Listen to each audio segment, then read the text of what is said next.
سبحان الله والحمد لله ولا إله إلا الله والله أكبر.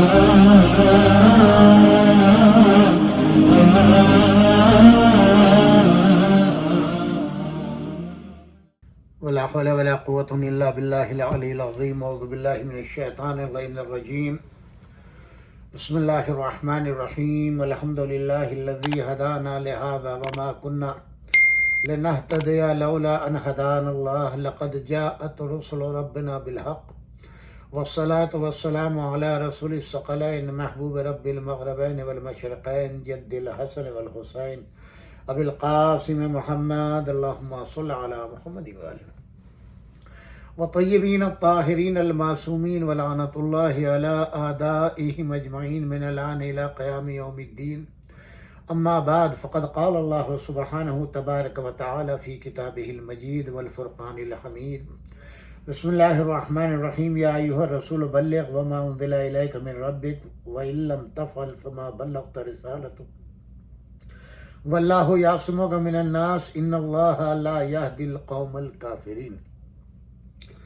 سامعین کرام، السلام علیکم ورحمۃ اللہ وبرکاتہ. آج اس ہفتے کا یہ ہمارا آخری پروگرام ہے اور کچھ گفتگو غدیر کے کچھ حصے کے اوپر اور کچھ جو ہے وہ مباحلے پر آج کی تقریر میں ہوگی، اور انشاءاللہ پھر آئندہ ہفتہ جو ہے وہ استقبال عزا کے عنوان سے ہمارا پروگرام ہوگا. ہم نے کوشش کی غدیر پر اپنی کم مائگی کا اقرار کرتے ہوئے جتنا ممکن تھا. ویسے تو یہ ہے کہ دفتر بن جائے. آپ دیکھیں خالی غدیر کے اوپر جو ہے 110 جلدیں علامہ امینی نے لکھی ہیں، اور خود حضور اکرم صلی اللہ علیہ وآلہ وسلم کا فرمانا کہ اگر یہ دریا مثل روشنائی کے ہو جائیں اور درخت مثل قلم کے اور پتے مثل کاغذ کے اگر ہو جائیں تو علی ابن ابی طالب علیہ السلام کے فضائل ختم نہیں ہوں گے اور یہ چیزیں ختم ہو جائیں گی. یعنی امیر المومنین علی ابن ابی طالب علیہ السلام کے فضائل کا احاطہ کرنا ہے نہ جن نہ انس یہ دونوں قومیں مل جائیں تب بھی ممکن نہیں ہے. اور اس میں دو رائے نہیں، یہ حضور اکرم صلی اللہ علیہ وآلہ وسلم کا فرمانا ہے، آپ کا فرمان ہے. یہ تو صرف ان کی نیابت کا ایک ظاہری طور پر، ورنہ تو جس روز قولوا لا الہ الا اللہ کی حضور نے صدا بلند کی تھی اسی روز خلافت کا فیصلہ خود حضور کی زبان سے ہو گیا تھا. جب حضور نے قولوا لا الہ الا اللہ تفلحوا کی صدا بلند کی تو 3 دن تک کسی نے کوئی توجہ نہیں دی، اور جب آخری دن ہوا تو آپ نے یہ بھی سوال کیا کون ہے جو آج اس پیغام الہی میں میرا مددگار ہوگا، جو آج میری مدد کا وعدہ کرے گا، میرے بعد وہ میرا جانشین ہوگا، میرا خلیفہ ہوگا. ظاہر زندہ بچے گا تو خلیفہ ہوگا نا. اور یہ تو اعلان عام تک کوئی بھی کھڑا ہو جاتا. مولانا شبلی نعمانی نے بڑی اس کے اوپر جو ہے وہ لیدے مچائی ہے، اور اس میں انہوں نے حضرت علی کی عمر کا تقاضا کیا ہے کہ آپ کا جو سن تھا وہ یعنی ان کا تبصرہ یہ ہے کہ یہ عمر وہ ہوتی ہے کہ جو اعتبار نہیں کی جا سکتی بچے کے لحاظ سے، عمومی بچوں کے لیے وہ یعنی مولا امیر المومنین علی ابن ابی طالب بھی ان کی نظر میں عام بچے ہیں. تو ٹھیک ہے، چلیے ہم تسلیم کیے لیتے ہیں آپ ہی کے قول کو. تو سوال یہ ہے کہ اس وقت جب حضرت علی علیہ السلام نے جب بڑے بڈھے کوئی جو ہے وہ مدد کے لیے کھڑا نہیں ہوا اور 3 مرتبہ حضرت علی کھڑے ہوئے اور تینوں مرتبہ بٹھا دیا، تو رسول اللہ صلی اللہ علیہ وآلہ وسلم نے ان کو 3 مرتبہ بٹھانے کے بعد 4تھی مرتبہ اب آپ نے فرمایا کہ آج کے بعد علی میرا بھائی ہے، میرا جانشین ہے، میرا خلیفہ ہے. گویا قولوا لا الہ الا اللہ تفلحوا کے جواب میں اشہد ان لا الہ الا اللہ و اشہد ان محمد رسول اللہ صلی اللہ علیہ وآلہ وسلم حضرت علی نے پڑھا، اور علی ولی اللہ جو ہے وہ جناب رسول خدا نے پڑھا. یہی وجہ ہے جب آپ تاریخ پڑھیں گے تو آپ کو ملے گا کہ وہ جس کو ابھی جناب ابو طالب نے ڈانٹ ڈپٹ کے بٹھا دیا تھا اور اس نے اپنی بڑی بے عزتی محسوس کی، ابو لہب نے، تو وہ جل بھن کے اٹھا اور کھڑا ہوا اور یہ کہا کہ لو اب تم اپنے بیٹے کی بھی اطاعت کرو۔ حضور نے فرمایا نا کہ میرے بعد میرا بھائی، میرا جانشین، میرا خلیفہ علی ہے، تو یہ تانا دیا ہے جو تاریخ میں محفوظ ہے الفاظ۔ ابو لہب نے جناب ابو طالب کو مخاطب کر کے اپنے غصے کا اظہار اس صورت سے کیا کہ لو ابو طالب اب اپنے بیٹے کی بھی اطاعت کرنا۔ جواب کیا دیا حضرت ابو طالب نے؟ کہا میرے بھتیجے نے جو محمد صلی اللہ علیہ وسلم نے فرمایا ہے بالکل اس کی اطاعت مجھ پر بھی واجب ہے۔ تو فیصلہ تو اسی دن ہو گیا۔ امت نے وہ کلمہ تو پڑھا اور آج بھی پڑھتے ہیں اور صبح تک پڑھتے رہیں گے جو حضرت علی ابن ابی طالب نے پڑھا، لیکن وہ کلمہ جو رسول اللہ نے پڑھا وہ امت نے چھوڑ دیا۔ اشہد ان لا الہ الا اللہ و اشہد ان محمد رسول اللہ صلی اللہ علیہ وآلہ وسلم، یہ علی کی تصدیق ہے رسول اللہ کی رسالت کی اور اللہ کی وحدانیت کی۔ اور جب علی کی خلافت کی گواہی رسول اللہ نے دی اشہد ان علی ولی اللہ کہہ کے، تو مسلمانوں نے علی کا قول لے لیا، رسول اللہ کا قول چھوڑ دیا۔ عید غدیر میں اس کی تکرار تھی، یاد دلانا تھا۔ یہاں ابتدائی میں یہ بھی عرض کر دوں آپ کو، ظاہر ہے کہ دعوت ذوالعشیرہ ایک ایسا اہم معاملہ ہے جس کو پوری امت نے نظر انداز کیا ہے۔ جو ملک آزاد ہوتا ہے وہ اپنی آزادی کا دن مناتا ہے۔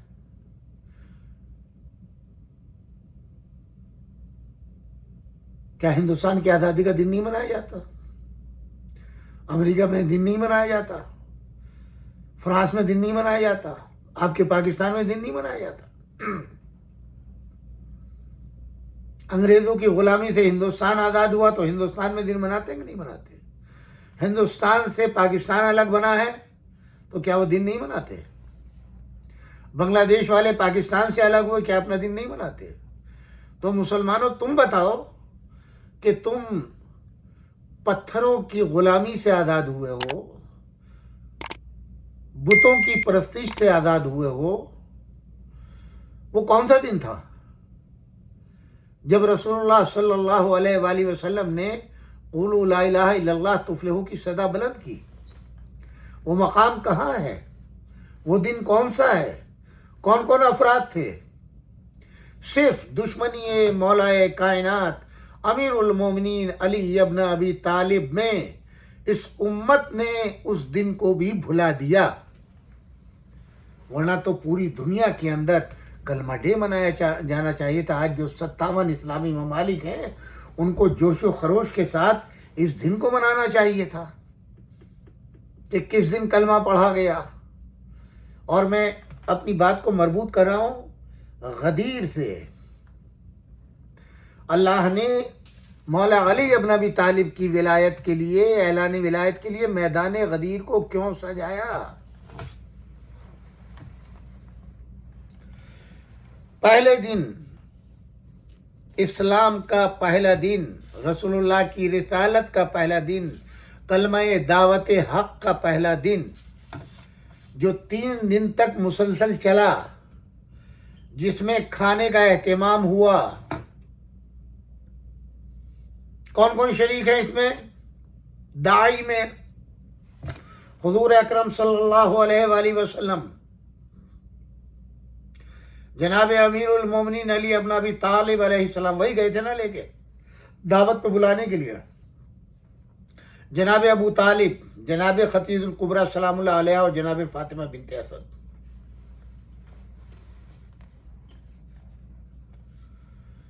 یہ تو لکھ دیا شبلی صاحب نے کہ علی ایک بچہ تھا اور وہی دعوت دینے گئے اور وہی سب کو بلانے گئے، اور انہوں نے جو ہے وہ کہا کہ یا رسول اللہ، گو کہ میری پنڈلیاں جو ہیں پتلی ہیں، میری عمر کم ہے، قد چھوٹا ہے، اور میں آپ سے وعدہ کرتا ہوں آپ کی مدد کے لیے۔ ٹھیک ہے، چلیے، بچے تھے، وعدہ کر لیا۔ اور حضور نے بھی جواب میں یہ کہہ دیا، چونکہ پہلے ہی کہہ چکے تھے جو آج میری مدد کا اعلان کرے گا میرا بھائی ہوگا، میرا جانشین ہوگا، میرا خلیفہ ہوگا۔ ہم چلیے آپ ہی کی بات کو مان لیتے ہیں کہ بچہ تھا، بچے نے وعدہ کیا اور رسول اللہ نے ان کا دل رکھنے کے لیے سارے الفاظ اور یہ ساری باتیں کہہ ڈالی. ٹھیک. اب دیکھنا یہ ہے کہ اس کلمے کے بعد علی ابن ابی طالب نے رسول اللہ کی وفات تک اپنے وعدے کو نبھایا یا نہیں نبھایا.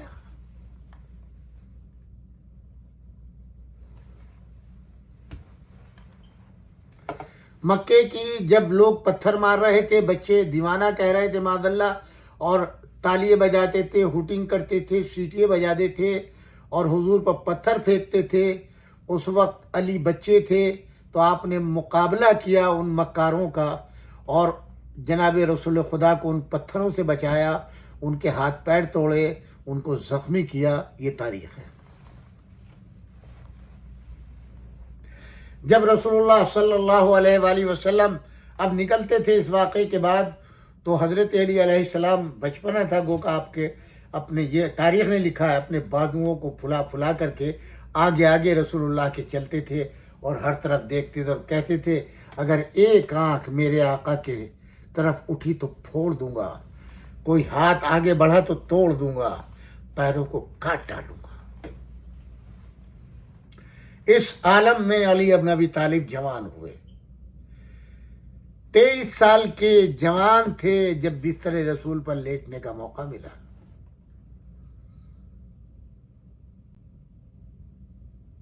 اب مجھے یہ بتا دیں آپ کہ آج رسول اللہ صلی اللہ علیہ وآلہ وسلم ہجرت کر کے جا رہے ہیں، ان کی جان کو خطرہ ہے، فدیہ کون ہے؟ علی ابن ابی طالب. حکم ملا کہ آج چلے جاؤ، یہاں سے ہجرت کر جاؤ. یا پروردگار یہ امانتیں ہیں، سب چیزیں اپنی جگہ علی کو سلا دو، امانتیں ان کے حوالے کر دو. اب مجھے آپ بتلائیں، رسول اللہ کے مثل صادق اور امین اگر پوری تاریخ بشریت میں کوئی ملا ہے شب ہجرت تو وہ علی ابن ابی طالب ہے. اور اس شجاعت و بہادری کے ساتھ، اور حکم ہے سونے کا. ہم اور آپ ذرا سا خطرے کی بات ہو جائے، دیکھیے تو صحیح، نیند کہاں جاتی ہے. علی کہتے ہیں کہ میں ایسا سویا ہوں اس شب میں کہ اس سے پہلے نہ کبھی سویا تھا نہ اس کے بعد. یہ اطمینان قلبی تھا. اور پھر جب پورے مشرکین مکہ نے گھیر لیا، نیکسٹ ڈے کے نبی تو نکل گئے، اور اب رسول اللہ کی بیٹیوں ان لوگوں کو روک لیا جائے، تو آپ نے ایک خط کھینچ دیا، تمہاری امانتیں میرے پاس ہے وہ دو، اور یہ رسول اللہ کی امانتیں مدینے، دیکھتا ہوں میں کون آتا ہے روکنے کے لیے. مجال تھی کوئی ایک کافر آتا، اب تو اکیلے علی ابن ابی طالب. اب آپ تاریخ سے پوچھئے، ایک یہ ہے کہ جو تلواروں کے سائے میں لیٹا ہے اور رسول اللہ فرما رہے ہیں، سونے کا حکم دے رہے ہیں، اگر تم سو جاؤ گے تو میں بچ جاؤں گا. اور انہوں نے سو کے دکھایا اطمینان و سکون سے تلواروں کے سائے میں. اور ایک وہ ذات ہے جو رسول اللہ کے ساتھ گئی ہے اور معلوم ہے کہ رسول اللہ کی حفاظت اللہ کریں گے، وہ غار میں تمام رات روتے رہے. تاریخ پڑھیے. یہ جوان سو رہا تھا جس کے بعد کوئی دوسرا آسرا نہیں تھا سوائے اللہ پر ایمان کے، اللہ پر توکل کے. اور ایک وہ ساتھی ہے جو رسول اللہ کے ساتھ ہے، مگر گھبراہٹ، جو بھی، مجھے اس پر بحث نہیں کرنی، مگر تاریخ کہتی ہے کہ وہ روتے رہے روتے رہے روتے رہے. اس کے بعد ہجرت کر کے مدینے پہنچ گئے. اب مدینے میں 80 سے زیادہ جنگیں اور سریے ہیں حضور اکرم صلی اللہ علیہ وآلہ وسلم کی حیات طیبہ میں. اب آپ مجھے یہ بتا دیں کہ علی ابن ابی طالب علیہ السلام کے علاوہ کوئی ہو جس نے جنگ کو جیتا ہو.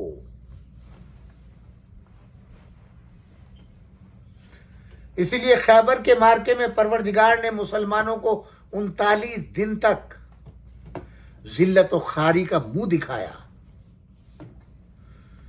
جو کمانڈر بن کے جاتے تھے وہ کہتے تھے کہ یہ فوج بھگوڑی ہے، یہ بھاگ آتی تھی، اور فوج کہتی تھی کہ ہمارا کمانڈر جو ہے وہ بھگوڑا ہے، وہ بھاگ کے آ جاتا. 39 دن. 40ویں دن کون گیا؟ وہ تھا بھی نہیں وہاں موجود، مدینے میں تھا.